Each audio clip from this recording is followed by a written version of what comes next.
नमस्कार श्रोताओं, अद्भुत मज़ेदार किस्से यूट्यूब चैनल पर आप लोगों का बहुत बहुत स्वागत है, हार्दिक अभिनंदन है। श्रोताओं, आज हम आप लोगों के लिए लेकर आए हैं नागलोक के राजा वासिक और राजा परीक्षित की कहानी का भाग 3।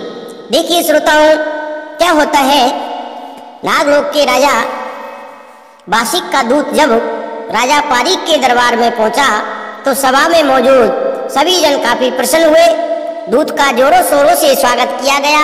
दूत भी राजा पारीक की स्वागत शैली से काफी प्रभावित था, लेकिन इस कार्य कुशलता के बाद उसके जहन में अब एक डर जन्म लेने लगा था, उस झूठे संदेश का डर जो राजा वासिक ने राजा पारीक के लिए भिजवाया था। श्रोताओं, आखिरकार अब वह घड़ी आ चुकी थी जब राजा पारीक ने संदेशा पढ़ने का हुक्म दिया। जैसे ही एक पंडित ने संदेशा पढ़कर सुनाया तो राजा पारीक, मंत्रीगण व सभा में मौजूद सभी जन चकित रह गए। सभा में एक सन्नाटा सा छा गया।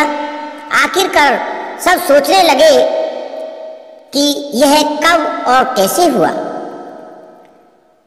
श्रोताओं, दूत राजा वासिक के लोक से था, इसलिए राजा पारीक ने सभा का सन्नाटा तोड़ते हुए कहा, जब तक यह दूत हमारी नगरी में रुकना चाहे रुक सकते हैं, तब तक इनकी मेहमान नवाजी में किसी भी तरह की कोई कमी नहीं आनी चाहिए, और जब भी इनका जाने का मन हो खजांची को कहकर इन्हें अच्छी भेंट दें और विदा करें।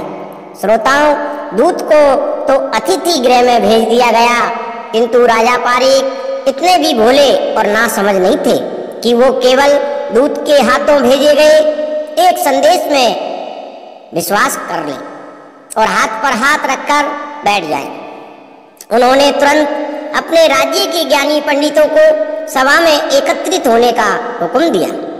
पंडितों को जैसे ही राजा का समाचार मिला तो वो सभी अपने अपने पोथी पुस्तक उठाकर दरबार में एकत्रित होने लगे।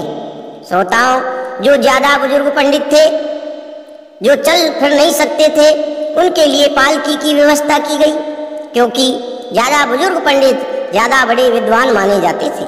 वे किसी भी समस्या की जड़ तक पहुंचने में समर्थ होते थे। क्योंकि ये मसला काफी गंभीर था, इसलिए इसमें सभी की उपस्थिति काफी अहमियत रखती थी। जब सभी पंडित दरबार में एकत्रित हो गए तो राजा पारीक ने कहा, नमस्कार पुरोहितों, ब्राह्मण देव, जैसा कि हम सब जानते हैं, हमारे राज्य को चलाने में आप जैसे विद्वानों की विशेष भूमिका रही है। जब जब हमारी नगरी में कोई संकट आया है तब तब आप लोगों ने हर समस्या का समाधान निकाला है और हमें विकट से विकट परिस्थितियों से निकाला है। आज एक ऐसा ही संकट हमारी नगरी और हमारे स्वाभिमान पर आन पड़ा है। श्रोताओं, ऐसी बात सुनकर पंडित कहने लगे, बताइए महाराज, हम किस प्रकार आपकी सहायता कर सकते हैं। तो राजा पारीक ने राजा वासिक के साथ हुई मुलाकात और राजा वासिक द्वारा भेजे गए संदेशों का सारा विवरण पंडितों को सुना दिया और बोले, तो आप अपने अपने पतड़े खोलकर इस समस्या का पूरा विवरण मुझे बताइए कि राजा वासिक अपने संदेश के माध्यम से कहाँ तक सच और कहाँ तक झूठ बोल रहे हैं। श्रोताओं, उन दिनों पंडितों कि एक ऐसा जरिया होते थे जो हर बीता हुआ कल व आने वाले कल के बारे में सही सही बता सकते थे। राजा की सारी कहानी सुनने के बाद सभी पंडित अपनी अपनी पोथी खोल अपने कार्य में जुट गए। अपने कार्य में जुटे हुए पंडितों को एक दिन बीत गया, लेकिन कोई निष्कर्ष नहीं निकला। फिर दूसरा दिन, आखिरकार तीसरे दिन की शाम सारे पंडित अपने अपने निर्णय पर पहुंच गए। श्रोताओं, सभी पुरोहितों ने अपनी अपनी जानकारी एक बुजुर्ग पंडित को बताकर कहा, आप हम सब में सबसे बड़े हो, यदि आप ही पूरी कहानी महाराज को अपने मुख से बताओ तो अच्छा रहेगा। बुजुर्ग पंडित ने सभी पुरोहितों की बात पर सहमति जताई और राजा पारीक से बोले, महाराज, राजा वासिक को आपसे कोई दुश्मनी नहीं। दुश्मनी है तो सिर्फ इतनी कि उनकी रानी ने एक कन्या को जन्म दिया और आपकी रानी ने एक राजकुमार को जन्म दिया। उनका मानना है यदि वह अपनी कन्या आपके राज्य में ब्याहते हैं तो उन्हें लड़की वालों की तरफ से होने के कारण अपना सिर सदैव आपके सामने झुकाना पड़ेगा। इस अपमान से बचने के लिए उन्होंने उस कन्या को भी मरवाने की कोशिश की, लेकिन वह कन्या जिंदा है और राजा बासिक की नगरी में ही उसका पालन पोषण किया जा रहा है। किंतु महाराज, राजा बासिक को इस बात की बिल्कुल भी जानकारी नहीं है। महाराज, एक बात का ध्यान अवश्य रखना, नागलोक में जाकर अपनी पुत्र वधू को बल द्वारा पृथ्वी लोक पर लाने का निर्णय अपने जहन में कभी मत लाना, क्योंकि राजा बासिक नागों के देवता हैं और उनके पास बहुत बलधारी नागों का समूह है। वहां से कोई जिंदा वापस नहीं आ सकता। श्रोताओं, राजा पारीक कहने लगे, तो क्या मेरी पुत्र वधू को नागलोक से पृथ्वी लोक पर लाने का कोई रास्ता नहीं है? श्रोताओं, बुजुर्ग पंडित ने कहा, महाराज, इसका केवल एक ही रास्ता है। जब वो कन्या 18 वर्ष की हो जाएगी तो राजा बासिक को कोढ़ नामक एक रोग निकलेगा। कोढ़ एक भयंकर रोग होता है श्रोताओं, जिसमें शरीर धीरे धीरे गलने लगता है। उस रोग को ठीक करने के लिए राजा बासिक को नागलोक में कहीं भी दवा नहीं मिलेगी। वे इस रोग से तभी स्वस्थ हो पाएंगे जब उनकी कन्या निहाल दे पृथ्वी लोक पर स्थित भालरा नामक कुएं के पानी से राजा बासिक को स्नान कराएगी। श्रोताओं, केवल यही एकमात्र उपाय है जिससे राजा बासिक कोढ़ रोग से निजात पा सकते थे। इसीलिए महाराज, कृपा उस कन्या को 18 वर्ष की होने दें। जब वो भालरा कुआं पर आएगी तो राजकुमार परीक्षित वहां से उसे जबरदस्ती भी ला सकते हैं और कोई दूसरा रास्ता नहीं है। इतनी बात कहकर सभी पंडित अपने स्थान से उठे खड़े हुए और बोले, महाराज, अब हमें जाने की इजाजत दें।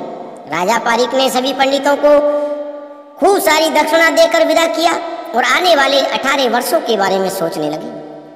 तो श्रोताओं, यहाँ की कहानी को थोड़ा विराम देकर राजा बासिक की नगरी की ओर चलते हैं। धीरे धीरे 1 वर्ष बीत गया, फिर 5 वर्ष, फिर 10 वर्ष। एक दिन ऐसा भी आया जब निहाल दे 18 वर्ष की हो गई। एक दिन राजा बासिक अपने घोड़े पर सवार होकर नगरी के बाजार की सैर कर रहे थे, तो अचानक रतन सेठ की हवेली की छत पर राजा की नजर जाती है। तो राजा को एक अचंभित करने वाला दृश्य दिखाई पड़ता है। उन्होंने देखा, आज आसमान से 2 सूरज निकले हैं, लेकिन ध्यान से देखने पर राजा को पता लगा कि एक नौजवान रूपमती लड़की छत पर अपने बाल सुखा रही है। लड़की इतनी सुंदर थी कि मानो उसका रूप सूरज के समान खेल रहा हो। राजा बासिक उसकी सुंदरता पर इस कदर मोहित हुए कि उन्होंने मन ही मन उससे विवाह करने का निर्णय कर लिया। राजा बासिक इस चीज से बिल्कुल अनजान थे कि जिससे वह विवाह करना चाहते हैं वह उन्हीं की पुत्री है। श्रोताओं, सत्य का जमाना था और उस समय पाप की सजा बहुत भयंकर मिलती थी। तो राजा बासिक को उसी समय शरीर में खुजली चलना शुरू हो गई। जब उन्होंने अपनी ही पुत्री से विवाह करने का निर्णय लिया और महल पहुंचते पहुंचते खुजली इतनी तेज हो गई कि राजा पागलों की तरह पूरे शरीर को खुजलाने लगे। यही वह वक्त था जब राजा बासिक कोढ़ नामक रोग की गिरफ्त में आ चुके थे।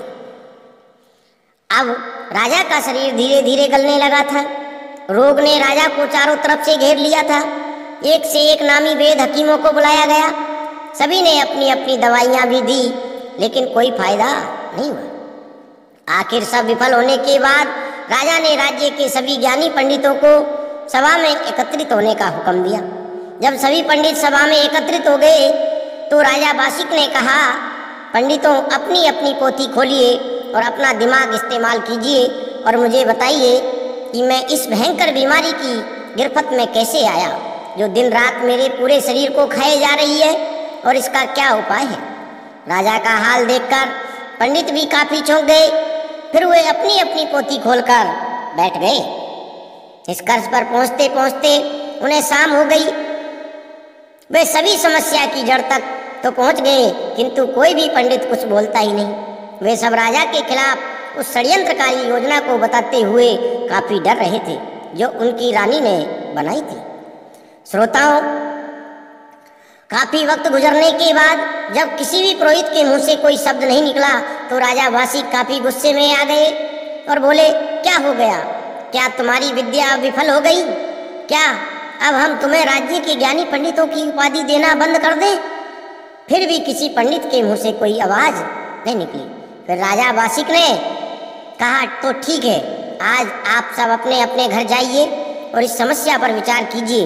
यदि कल तक आप लोगों ने मुझे इस पर कोई टिप्पणी नहीं दी तो याद रखना, मैं आप सभी को फांसी पर चढ़ा दूंगा।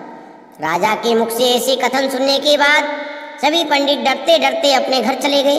घर जाकर पंडितों ने चौपाल में एक सभा आयोजित की और उनमें से एक ने कहा, देखो भाइयों, यदि हम राजा को सही बताएंगे तो भी मारे जाएंगे और नहीं बताएंगे तो भी मारे जाएंगे, आखिर हम करें तो क्या करें? फिर सभी पंडित एक बुजुर्ग पुरोहित के चरणों में गिरकर कहने लगे, दादा, आप हम सभी से विद्वान हैं और बुजुर्ग भी, कृपा आप ही कोई हल निकालें। अपने सामने इतने सारे भयभीत चेहरों को देखते हुए बुजुर्ग पंडित ने कहा, तो ठीक है, कल मैं बताऊंगा राजा को सारा सत्य। यदि राजा को दंड देना होगा तो मुझे दे देंगे, वैसे भी मेरी तो अब उम्र हो गई है। तुम सब कल दरबार में मेरे पीछे बैठ जाना और सारा काम मुझ पर छोड़ दो। श्रोताओं, भाग 4 में आप देखेंगे जब राजा बासिक को सत्य का पता लगेगा तो क्या प्रतिक्रिया होगी राजा की, आखिर कर क्या सजा देंगे राजा रानी को इस षड्यंत्र की, या फिर राजा अपना लेंगे अपनी राजकुमारी निहालदे को। लेकिन इन सब के बाद आखिर वो कौन सा कदम था जो राजा पारीक राजा बासिक के उस झूठे संदेश पर उठाने वाले थे?